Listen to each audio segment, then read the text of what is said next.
भाई बहनों को है ढेर सारा प्यार और आशीर्वाद। तो स्वागत है आप सभी का एक बार फिर से मेरे YouTube channel Archu Garhwali blog में।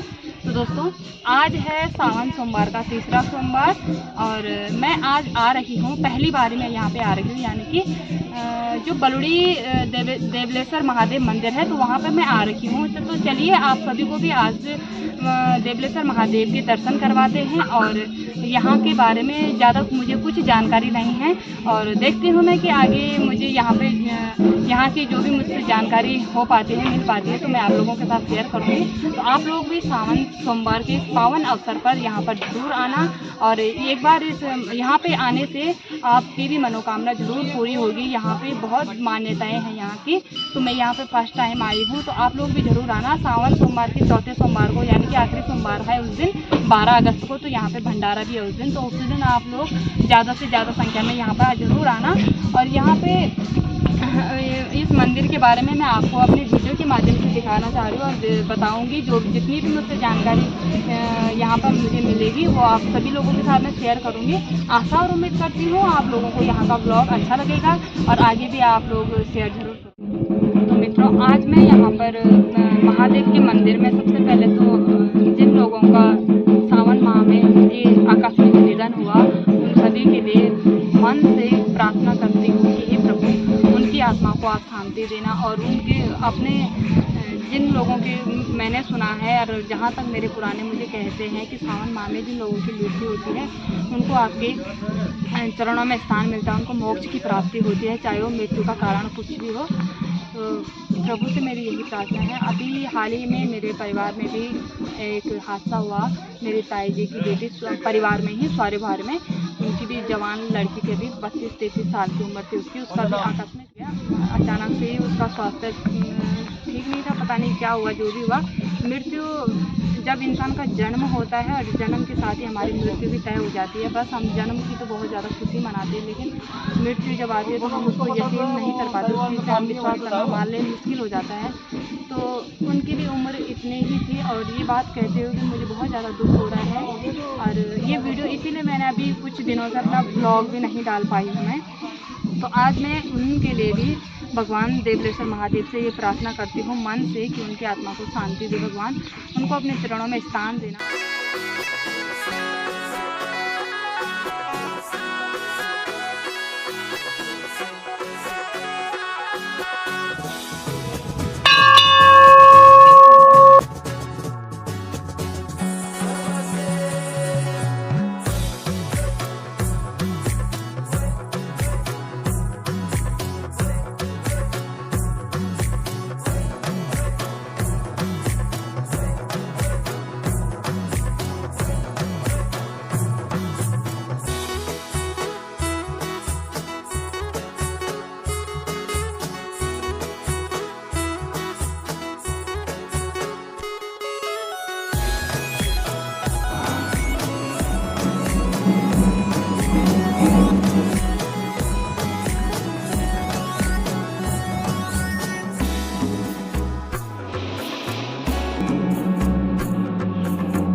चढ़ाई है जिनकी मनोकामना पूरी हुई है। और यहाँ देख सकते हैं नीचे भी बहुत सारी खबर है।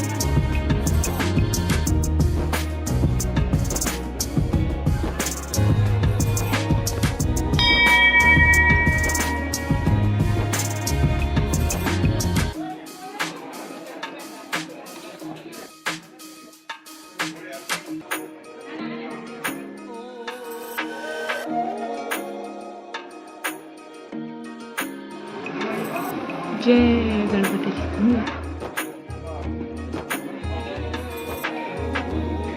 नाम क्या है? रीना। और कहाँ से हो आप? यहाँ थबलाल गांव से। अच्छा, यहाँ से आ रहे सावन सोमवार का व्रत है आपका? हाँ जी। अच्छा, तो यहाँ के मंदिर के बारे में, जो ये मंदिर है आप कुछ बोलो। ये जो यहाँ पे वो है ना, ये पठार है। हाँ जी। तो यहाँ टिकोला से उड़ के आई थी। अच्छा। यहाँ पुराने लोग बोलते हैं ना कि ऐसी मान्यता ये वाली बड़ी वाली ये वाली जो बड़ी है ना, हाँ, तो यहाँ से उड़ के हाँ जो किंकालेश्वर मंदिर है, अच्छा। तो वहाँ से उड़ के यहाँ आई थी। जो वहाँ से वो दिशा दिख रही, जो वो धार दिख रही। किंकालेश्वर मंदिर है जो। अच्छा, तो वहाँ से उड़कर आई थी। वहाँ से उड़कर ये यहाँ यहीं पे रुक गई थी। आगे थी, पर इन्होंने वो है हाँ हाँ, जहाँ शिव जी का मंदिर है, तो वहाँ से बगल पे थी। अच्छा अच्छा, तो उन्होंने तब यहाँ पीछे रखे ना, अच्छा, यहाँ स्थापित कर दी उन्होंने। अच्छा, ठीक है, धन्यवाद आपका। ताई जी, हाँ, आप क्या जगह जा? हम थबलेल गाँव का इसे? अच्छा अच्छा, तो मैं हम पौड़ी बेटा आए हैं। हाँ जी, आप अभी व्रत च? अच्छा अच्छा। गुरुजी, आपको मेरा प्रणाम। और मैं अर्चू गढ़वाली आज अपने चैनल में आपका बहुत बहुत स्वागत करती हूँ। और राधे कृष्णा। आज सावन माह के तीसरा सोमवार का व्रत है और मैं यहाँ पे पहली बार ही आई हूँ। तो मैं यहाँ के मंदिर के बारे में ज़्यादा कुछ जानकारी तो नहीं रखती, मतलब मुझे इतना पता भी नहीं है मैं मंदिर के बारे में, कैसे यहाँ की स्थापना हुई और क्या क्या यहाँ की मान्यताएँ हैं, और वो सभी आप यहाँ के बारे में बताना। सबसे पहले आप अपना परिचय दे दीजिए। मैं सुधीर बड़थवाल, जी यहाँ पे पूजा का कार्य करते हैं हम लोग। जी, और आपका स्वागत है। आपका जितने भी आपके फॉलोअर हैं सबको मेरा प्रणाम है, नमस्कार है। और तृतीय सोमवार आज बहुत ही पावन दिवस है। इस पावन दिवस पे आप इस भूमि पर आए हैं, इस भूमि जहाँ इसका नाम देवलेश्वर महादेव है। तो आइए जानते हैं कैसे इस भगवान का नाम देवलेश्वर पड़ा। सर्वप्रथम आप देवलेश्वर जिनके नाम पे पड़ा, ये देवल मुनि जी सम्मुख यहाँ पर हैं। ये देवल मुनि कोई सामान्य मुनि नहीं है। कहते हैं व्यास जी का जो अवतार हुआ भगवान का, 24 अवतारों में व्यास अवतार एक अवतार है। तो व्यास जी के 108 शिष्य हुए, जिनमें सबसे बड़े शिष्य हैं श्वेत। और श्वेत शिष्य के भी 108 शिष्य हुए, उनमें सबसे प्रमुख हैं देवल मुनि, जो पूर्व में जिनका अवतार हुआ भगवान देवल मुनि। उन देवल मुनि जी ने यहाँ पर इस स्थान पर दिव्य भगवान की पूजा करते थे। भगवान विष्णु की पूजा यहाँ पर करते थे। कैलाश लोक से ब्रह्म होते हुए सीधा इस स्थान पर पहुँचे। इस स्थान पर जब पहुँचे तो उन्होंने क्या देखा कि यहाँ पर कोई बैठे हैं एक शिला पर, तप कर रहे हैं। तो इसी के सामने ठीक आप बैक साइड में जाएंगे, देवल मुनि, यहाँ देवल नदी है। ठीक दक्षिण भाग में देवल नदी है। इस देवल नदी में कहते हैं पूर्व काल में इस भगवान देवलेश्वर जी का जब पूजन, भगवान विष्णु भक्त थे, विष्णु की पूजा कर रहे थे, तो एक बार कहते हैं देवादिदेव महादेव भ्रमण पर इस देवल नदी में बिरलाक्ष नाम का राक्षस उस ऋषि को उठाकर, जो शिला आपको दिख रही है जिसमें देवल जी हैं, इस शिला सहित उठा के उस देवल नदी पर डाल दिया। तो यहाँ पर डाल दिया तो बिरला राक्षस भृंगीगण ने जब ये चीज़ देखी तो आश्चर्यचकित रह गए और उस सीधा उस मुनि को शिला सहित उठा के इस दिव्य स्थान पर ले आए। इस स्थान पर लाए तो उनकी मूर्छा टूटी। जब मूर्छा टूटी कहते उनको एक चमकता हुआ पुरुष दिखाई दिया। तो इसमें देवल मुनि जी ने पूछा है, आग्रह किया है कि चमकते हुए पुरुष कौन है। तो उसमें भृंगीगण ने जवाब दिया, भृंगीगण ने कहा कि ये देवादिदेव महादेव हैं। तो महादेव का जब दर्शन देवल जी ने किया तो बड़े गदगद हो गए, हृदय आविर्भूत हुआ। और तब भगवान भोलेनाथ ने कहा, हे देवल जी आप विष्णु के भक्त हैं, लेकिन शिव और विष्णु में कोई भेद नहीं है, तो क्यों ना आप इस स्थान पर भगवान शिव का मेरा पूजन करें। और कहते हैं तब से इस स्थान पर भगवान देवल मुनि जी भगवान शिव का पूजन करने लगे। तथा इसका शास्त्रों में जो वर्णन कहा गया है, स्कंद पुराण के केदारखंड में आप अगर जाएंगे तो वहाँ पर कुमारी पीठ आता है। कुमारी पीठ में अगर आप जाएंगे तो ठीक 48वें श्लोक में आपको मिलेगा, ततो उत्तर दिग भागे शिवो वो देवलेश्वर तस्य संदर्शन देव सर्व पाप प्रमुच्यते। इन भगवान देवलेश्वर जी का जो दर्शन करता है उसके जन्म जन्म के पाप क्षीण हो जाते हैं। ऐसा ही महादेव है। और ऐसे महादेव पर आप हम सब लोग यहाँ बैठे हैं और उन भगवान का दिव्य चरित्र श्रवण कर रहे हैं। और से जो आपके यूट्यूब चैनल को देखते हैं, मैं सबसे आग्रह करूँगा कि आइए भगवान देवल मुनि जी के इस दिव्य स्थान पर आप आएँ और भगवान देवल जी का आशीर्वाद लें। यही नहीं, सावन और माघ में तो यहाँ पूजा होती है, शिवरात्रि पर होती है। विशेषकर हमारा जो मेला चलता है बैकुंठ चतुर्दशी मेला, अच्छा। जो कि इस बार नवंबर में है, 11 नवंबर से 15 नवंबर पर चलेगा। अच्छा। उस 15 नवंबर में उसमें एक शिव ध्वजा आती है। शिव ध्वजा इस समय कहते हैं ग्राम बुडोली हमारी जो सम्मुख है, यहाँ पर बड़ा कंपटीशन उस ध्वजा के लिए होता है। कौन गाँव कहता है कि मैं इस ध्वजा को चढ़ाऊँ। इस बार बुडोली की जो पर्ची पड़ी अगली बार, बुडोली गाँव का नाम इसमें घोषित हुआ है। उनको हमने निमंत्रण भी दे दिया है। और इस समय वो ध्वजा के साथ जैसे भगवान को ध्वजा चढ़ेगी, बड़ी भव्य और दिव्य ध्वजा चढ़ती है, उस ध्वजा को चढ़ाते हुए तब मेला हमारा प्रारंभ हो जाता है। हम समिति के कम से कम 60-70 लोग हैं जो निष्काम भाव से यहाँ पर रात दिन लगे हुए हैं। यहाँ तक कि मैं आपको बताऊं, कल ही हमारी यात्रा जो हमारे साथ हैं विकास गोसाई जी हैं, ये लोग अभी कांवड़ लेने गए थे यमुनोत्री और गंगोत्री। अच्छा। पूरी टीम हमारी कांवड़ के लिए हर साल जाती है। इस बार 2 धाम हम लोग करके आए हैं और वहाँ से दिव्य जल लाकर आज प्रातःकाल तृतीय सोमवार को हम लोगों ने यहाँ पर जल अर्पित किया है। तो यही हम कामना करते हैं कि आप लोग जरूर भगवान के द्वार पर आएँ और इस द्वार पर भगवान का दिव्य दर्शन करें। फिर सबसे बड़ी बात, बैकुंठ चतुर्दशी मेला जो 11 से 15 होगा, 14 रात्रि को हमारे यहाँ पर खड़ा दिया। जिन माताओं के निसंतान माताएं जो हैं, उनकी संतान नहीं है, तो वो यहाँ पर खड़ी माताओं के निसंतान माताएं जो हैं, उनकी संतान नहीं है, तो वो यहाँ पर खड़ा दिया यज्ञ करती हैं, जो कि 14 रात्रि को चतुर्दशी जिसको कहते हैं, उस चतुर्दशी को यहाँ पर खड़ा दिया यज्ञ होना है। और वो खड़ा दिया समझिए आपके यहाँ पर जितने फैल दिए यहाँ पे उनके पुत्रों की प्राप्ति हुई है। ऐसा दिव्य स्थान यह है। इस दिव्य स्थान पर निसंतान दंपतियां और वो बच्चे जो जन्म लेते हैं उनका हम नामकरण संस्कार यहाँ पर पब्लिक के सामने करते हैं। अच्छा। और पब्लिक के सामने करके तो वो उन बच्चों का हम नामकरण संस्कार यहाँ करते हैं जी। और भगवान भोलेनाथ के नाम पे उनका नाम देते हैं। अगर पुत्र जन्म लेता है उसके नाम पे भगवान को, और अगर कन्या जन्म लेती है तो माँ पार्वती के नाम पर, शक्ति के नाम पर उनका नाम हम रखते हैं। और पब्लिक से पूछते हैं, कुछ नाम हम सुझाते हैं, जनता जिस नाम पर सहमति बनाती है वो नाम उस कन्या उस पुत्र का पड़ जाता है। इस बार भी नामकरण होने बच्चे हुए हैं, उनका नामकरण संस्कार ठीक यहाँ पर हमारा 11 से 15 नवंबर के बीच में होगा। ऐसा ये दिव्य स्थान भगवान भोलेनाथ का, जो कि यहाँ पर देवादेव महादेव की जो भक्ति करता है, श्रद्धा से उनका पूजन करता है, उन्हें संपूर्ण मनोवांछित फल की प्राप्ति होती है। तो हम यही कामना करेंगे कि आप आइए। और पावन श्रावण मास में कहते हैं इस समय भगवान विष्णु शयन कर रहे हैं, जो क्षीर सागर पर शयन कर रहे हैं। इन 4 महीनों में आप समझिए देवशयनी एकादशी अभी जुलाई में गई और प्रबोधिनी एकादशी नवंबर में आएगी, ठीक दिवाली के टाइम पे। प्रबोधिनी 4 महीने का जो समय होता है उस समय भगवान शिव सत्ता को चलाते हैं पूरे विश्व की। इस समय शिव ही स्वामी है, क्योंकि भगवान विष्णु शयन कर रहे हैं। ऐसे ही भगवान शिव के दिव्य दरबार में आप सभी भक्तों को हम यही कामना करें, आप आएँ और भगवान देवलेश्वर जी का दर्शन करें। आइए देवलेश्वर जी को आप दिखा देंगे कि कैसे भगवान भोलेनाथ हैं जो विराजित हैं कई वर्षों से, दिव्य 5000 वर्ष से भगवान यहाँ पर विराजित हैं और भक्तों की मनोकामनाएं पूर्ण कर रहे हैं। ऐसे देवादिदेव महादेव भगवान भोलेनाथ आप सब पर कृपा करें। यही कामना के साथ हम भगवान को यह दिव्य स्थान आप सबको श्रवण करवा रहे हैं। ऐसे दिव्य दर्शन आप करके इसका पुण्य लाभ उठाएं और यही कामना करें आप सबकी मनोकामना पूर्ण हो। इसी के साथ में अपनी वाणी को विराम दूंगा। प्रणाम, नमस्कार। सबसे पहले व्यासपीठ में भी बैठते हैं और मैंने आपकी जो कथा प्रत्यक्ष मैंने सुनी है, शायद मैंने मुझे ये ध्यान है जितना कि मैंने वीडियो भी बनाई है उसकी, मतलब कि 1-1.5 साल पहले पौड़ी में आपने शायद ना। तो हाँ, धन्यवाद सबसे पहले तो आपका कि आपने इतनी अच्छी जानकारी मुझे दी और मेरे यूट्यूब चैनल के माध्यम से अन्य लोग भी यहाँ पे ज़रूर आएंगे और अपनी मनोकामना पूरी होगी उनकी भी। गुरुजी मुझे एक प्रश्न पूछना था।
जो मैं आ गई हूँ देवलेश्वर महादेव के दर्शन करके, साथ में आप लोगों को भी करवाए। और यहाँ पे बहुत अच्छी बात हुई कि मेरी ना व्यास जी गुरुजी से भी बात हो गई है और मंदिर के बारे में भी उन्होंने बहुत अच्छी जानकारी दी है। तो आप लोग ज़रूर आना यहाँ पर। तो हम चलते हैं आगे के लिए। हम यहाँ पर गाड़ी बुक करके आए और गाड़ी बुक करके मतलब वापस आना जाना हमारा तो अभी ठीक हो चुका है, शायद 11:15 लगभग हो गया है। तो हम यहाँ पे 10 बजे पहुँच चुके थे, तो हमने टाइम से भी पहुँचना है। तो आज का ब्लॉग मुझे लगता है मैं यहीं पर रख देती हूँ, बहुत ज़्यादा बड़ा नहीं रखते हैं आज का वीडियो को। आशा और उम्मीद करती हूँ आप लोगों को आज का वीडियो भी पसंद आया होगा। फिर मिलते हैं आपको नेक्स्ट वीडियो में, तब तक के लिए राधे कृष्णा, बाय बाय।